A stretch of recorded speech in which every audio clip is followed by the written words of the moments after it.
Oy, good morning.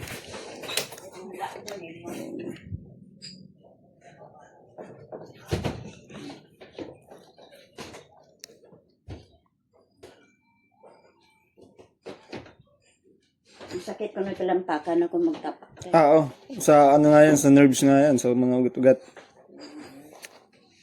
Kamusta yung pananalita? Okay naman. Okay naman.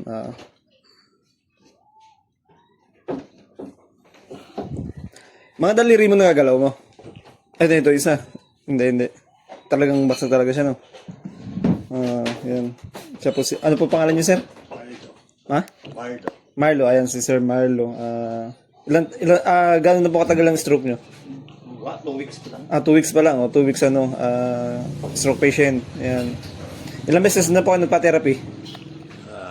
6, 4. 4. Per ano na? 4 times na. Okay. Pagka-stop. Naligo kayo? Ano yun? Morning? Gabi. Gabi? Then? Pagka Nagdam na. At least, hindi kayo bumagsak. hindi. Kasi mga kliyente ko kasi baksak. Puro sabog yung sabog yung nito. Tapos puro pasa. Yung mga kliyente ko. Ang buti na sa inyo, nagapan nyo. Tapos diretso na kayo agad sa ospital. Ano po ba yung ano nyo? Yung work nyo? Bakit? Sabang. Stress pa naman yung bangon pag ganyan. Tapos lalo pa sa sa aircon pa kayo. Hindi ka masyadong pinagpapawisan. Ayun ang problema kasi. Alam ba, kain na masarap. Siyempre, sa bangko kayo. Pagkain na masarap. Hindi natin maiisip kasi nakaupo lang kayo, di ba? Naka-aircon. Hindi ka sa Manila. Sa Nusi po. Bulacan? Bulacan. Sige pa, yun na lang. Basta na lang po natin. Kayo na lang po kung ano usapan ng therapist nyo. Kung ano yung pinagkaiba. Para natin. Basta nandito lang naman po ako sa Burias. Sa Burias lang po ako. Kakarating ko lang din ng isang araw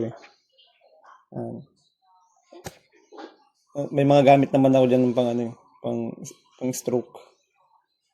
Kaya ang kailangan nyo lang dyan po, pagkatapos nyo magpa-therapy, kailangan talaga exercise, no? Kasi hindi kayo pwede umasa sa mga sa therapist lang o sa kailangan talaga kayo mismo ang yan para gumaling kayo agad. Mas mabilis ang recovery nyo. Tsaka wag nyo hayaan na laging nakaganyan, no? Laging nakaganyan. Kasi kapag lagi yung hinayaan na hindi nakagalaw yan, titigas yung muscle, gaganyan yan, no? Ay, iwan mo lang. Stress. Galaw-galaw lang. Parang ang uba. Po. Hindi ba yung ganyan yan? Pangit ang mga ganyan. Mas masakit, no? Sumakit yan kasi hapon pa lang. Hapon lang sumakit. Kahapon.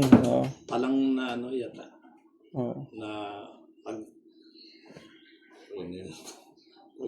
Tsaka manood kayo ng